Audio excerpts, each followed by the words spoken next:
19. i 20. marta obeležen je dan predškolske ustanove Poletarac iz Odžaka.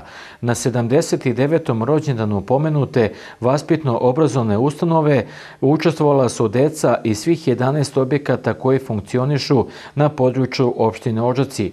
O proslavi nešto više nam je rekla direktorica predškolske ustanove Poletarac Jelena Selak.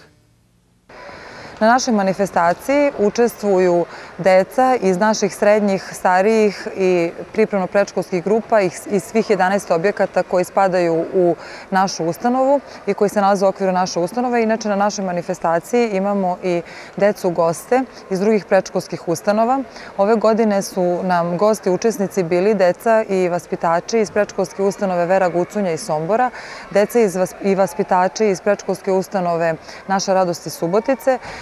Sa juga Srbije nam već 4. godinu tradicionalno dolaze deca i vaspitači iz predškolske ustanove Milka Dimanić iz Vlasotinca i deca i vaspitači iz predškolske ustanove Bambi iz Kule.